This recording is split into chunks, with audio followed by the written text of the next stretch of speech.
Entrepreneurship 101, inspiring entrepreneurs to rise, innovate, and create lasting impact. And today I have my special guest.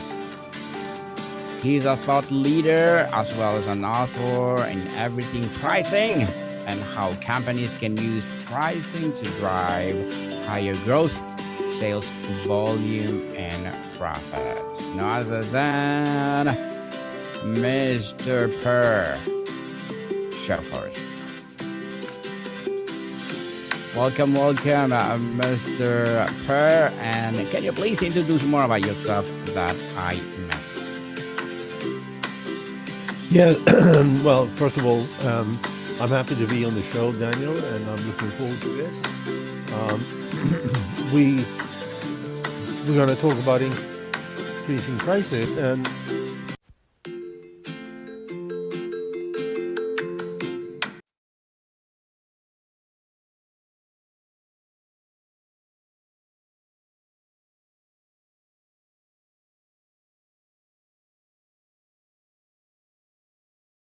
the whole thing is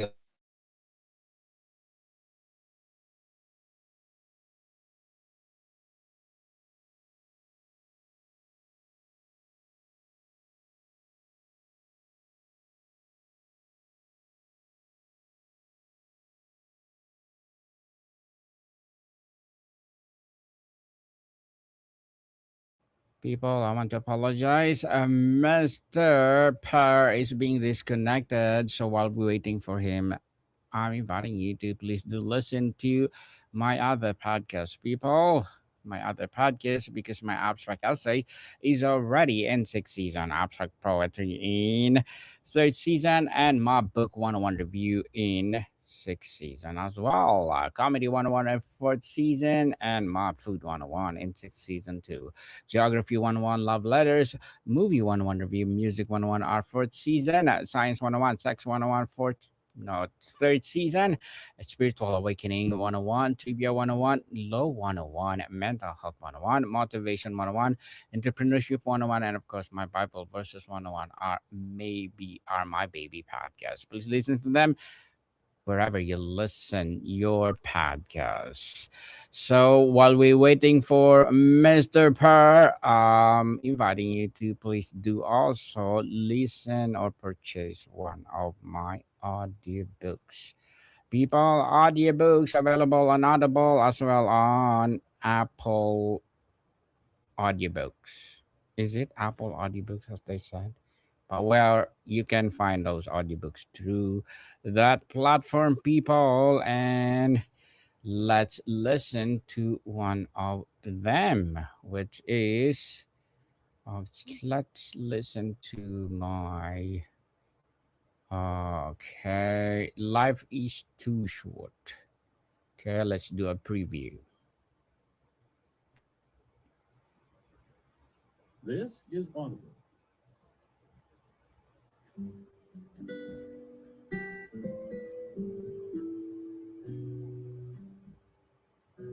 Life is too short. A journey of discovery, fulfillment, and joy. Daniel Lucas, narrated by the author. Prologue. We are moving to old habits. Life is short. It's a place of spoken passion, spiritual inspirational textures, whispered in moments of reflection. Yet, how often do you truly ponder its often life is too short. A journey of discovery, fulfillment, and joy is not merely an exploration of timeless beauty. Hello, Mr. Per. While you are not online, I'm promoting my audiobook. So why you are not you're here now? So let's talk about our main topic, which is how successfully increase prices and keep customers happy. So tell us, Mr. Per, what is all about? Well, I was disconnected here, and they said I got an error message. Did you hear anything of what I said? No, actually, no. So can you Okay. repeat? All right. So, are you live streaming this or are you recording it? We're live already. Okay. Because I have my gardener here with his leaf blower, so it's a bit noisy. Anyway, Mhm.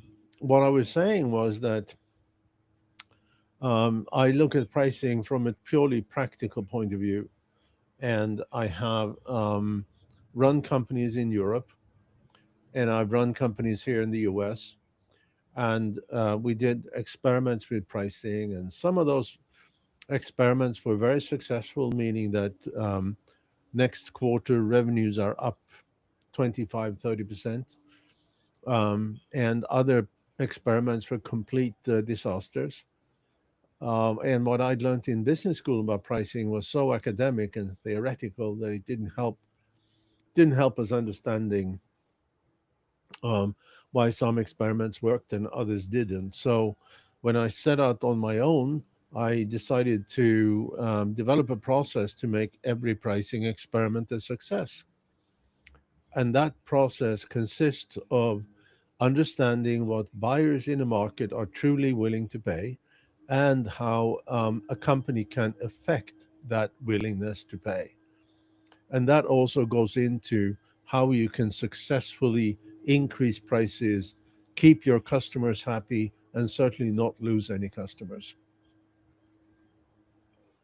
Very well said. Mr. Per, you have a client who has been with you 3 years, isn't it? Or like them, the like you, and you know you need to raise their rate by 30%. What's the story you are telling yourself about how they will react, and why is the story usually wrong? Well, every to raise prices, you need to understand what buyers value more than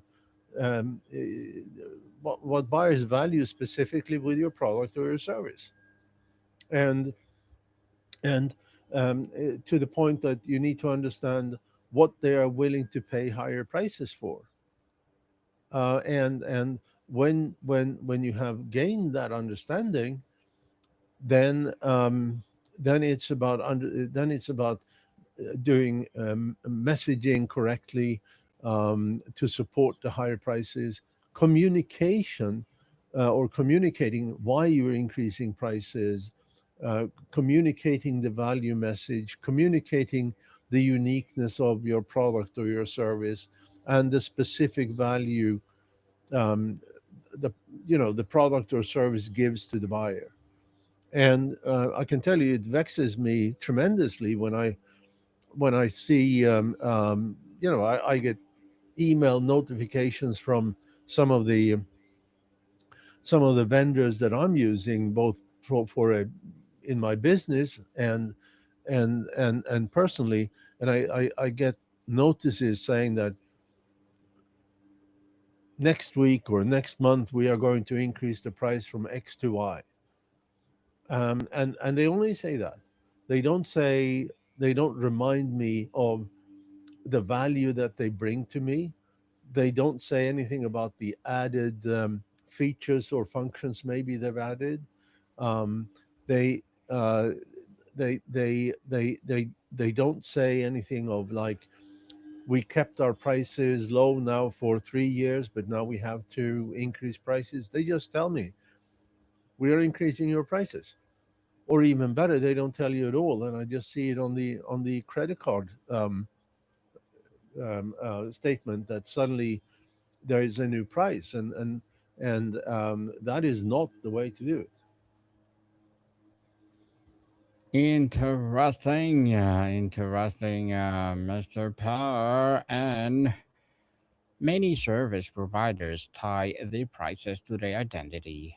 I'm accessible. I'm for the every woman. Oh, I'm not like those expensive consultants. How do you separate your pricing strategy from your personal need to be seen as a good for generous?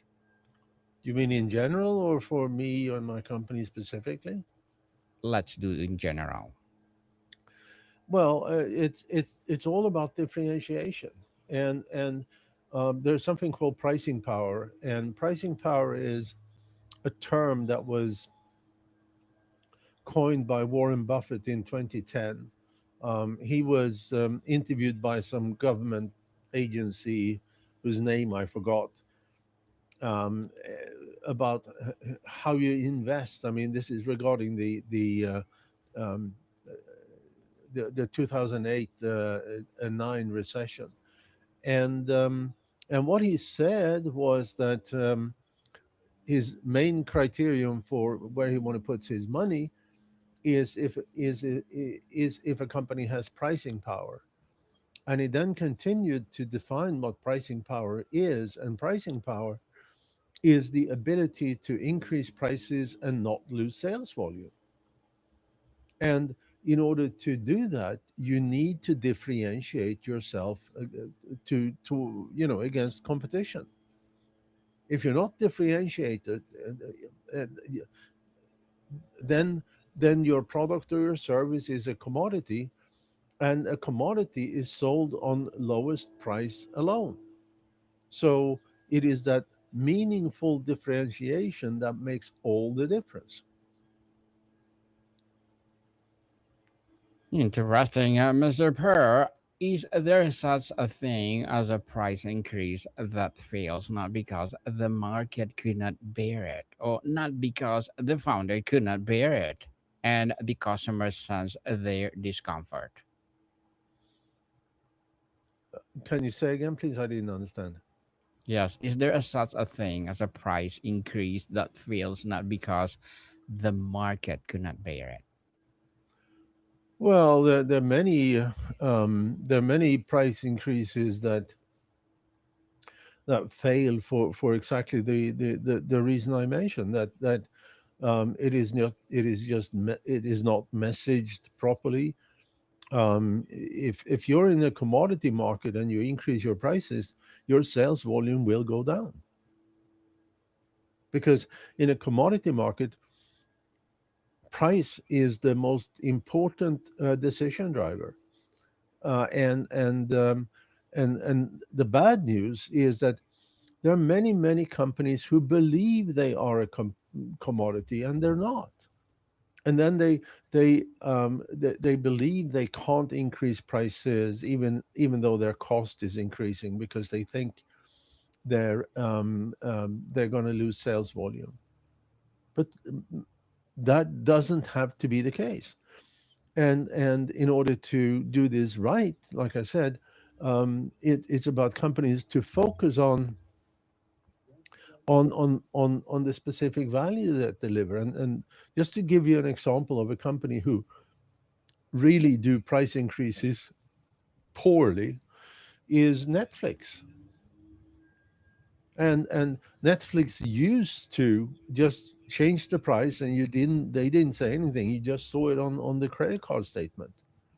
Now at least they started to send out emails saying that as of you know next month we are going to increase our prices. But what they don't say is to remind the the um, the customers of the particular value that they bring. They don't say that since last price increase, we have added, um, I pick a number, 1,403 new episodes of different shows. We have added 82 new movies. They just, here's the new price. Do you see what I Mm-hmm. mean? Yes, certainly it's a bias. They need to inform us why they getting that high prices. If a customer pushes back and says nothing has changed on your end, why should I pay more? Just like Netflix that we're talking about. What is the subtext of that question? How do you answer the thing they are really asking? Yeah, exactly. Yeah, exactly. You have to, because um, everything matters when it comes to pricing. How you market, how you position yourself, your value messages, and so forth. And I have to tell you, especially since you have a one page from our website up there. Um, Leading up to the Consumer Electronics Show and at the show, I had short conversations with 64 CEOs, 64 CEOs of companies that bring out new innovative products at CES. And I asked them, I'm not interested in your price. I'm asked them, what are the process you used to set your prices? And Mm, 62 of the 66 said the same thing. They said, we are looking at competition's prices, we are looking at our cost, and then we guess, right? mm, I yes. mean, what does guessing mean? Well, it means you're going to leave money on the table, and there's several flaws with this methodology. First of all, so these companies go to CES. And I'm talking about the 62 here. These companies go to CES.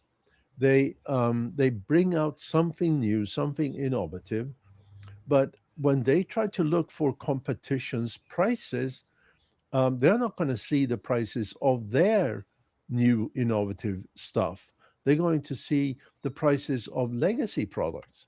So they compare the price of they compare with the price of a sort of last year's product, not this year's product, right?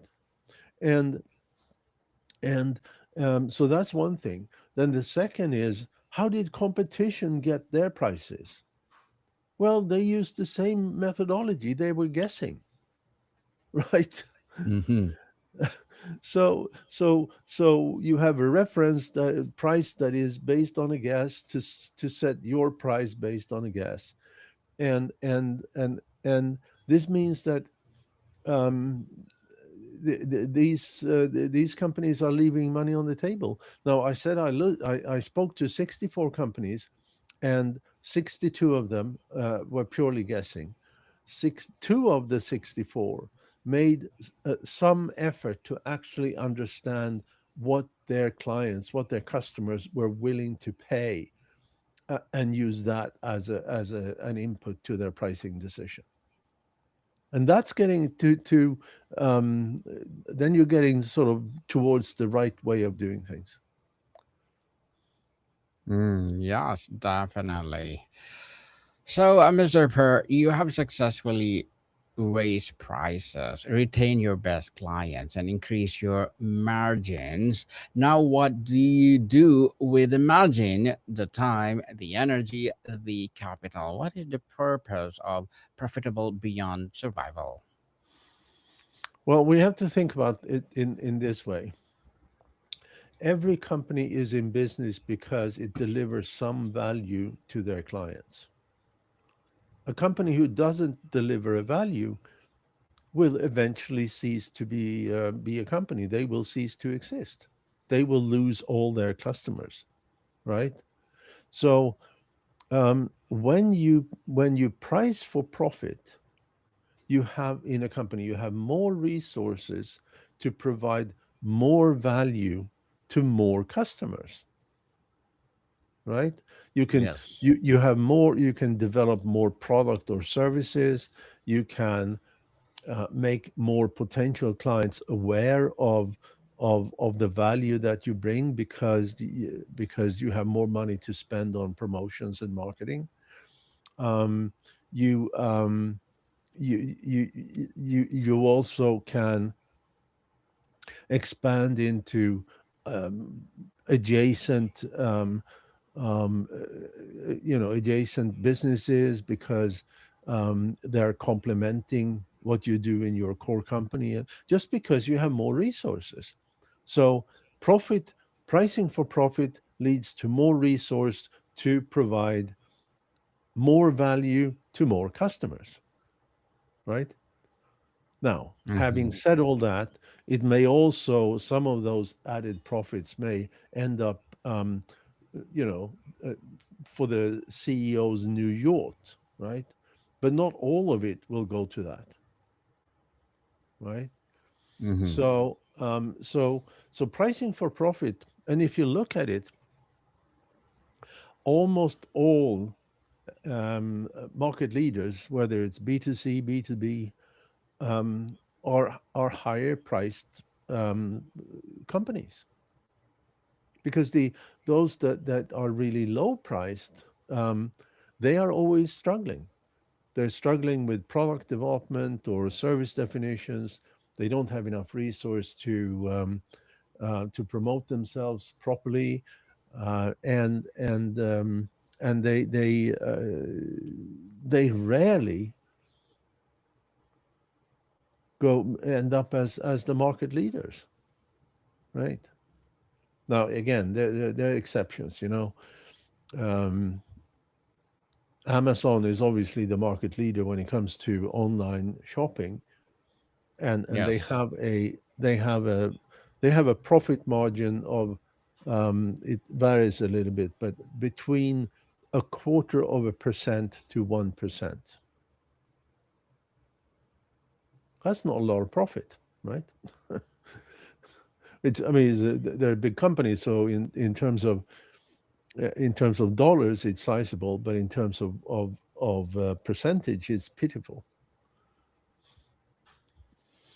Well, that's amazing to know, Mr. Power. But before we wrap up our discussion for today, I'm inviting you to please do listen to my other podcast, people. My other podcast, because my Abstract Essay is already in sixth season, Abstract Poetry in third season, and my Book 101 review in sixth season as well.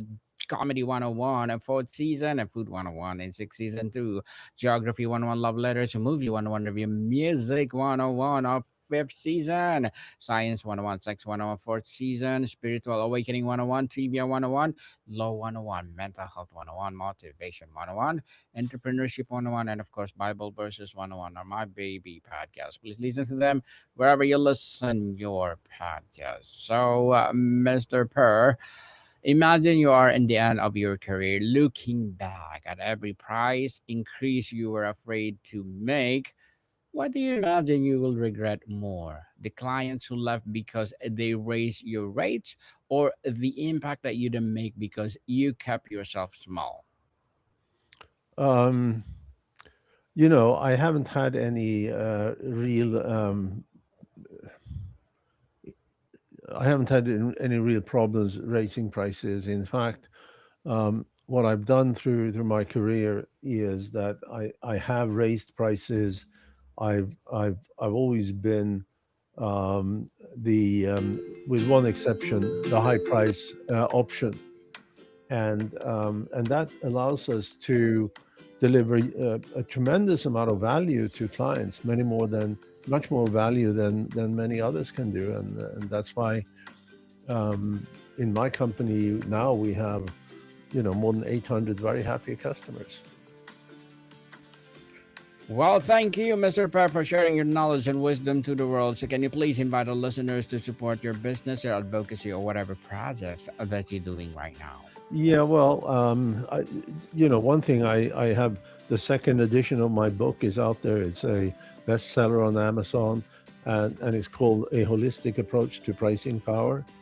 And it teaches people specifically how everything they do in their company affects their ability to price, and how to price for profit, and and it's really a worthwhile read. That's at least what people tell me who's read it. So.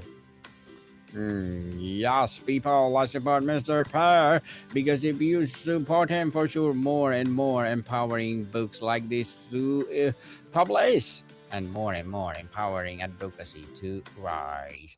I have one more question, Mr. Per. Your pricing is a signal to the market. What does the low price signal that the most founders don't realize they are broadcasting? Yeah, well, a low price signals that the company is, um, the product or service is not very high quality, because the company has to make some compromises in order to have a low price. quality compromises, and it also it also messages. It's a signal that the company isn't really confident in their own product, and if you're not confident in your own product with a low price, it tells buyers not to buy. Mm. Well, Mr. Per Sjofors, thank you so much for your time. Thank you so much, Daniel. It's been a pleasure to be on the show. Likewise. More to come, people. See you soon.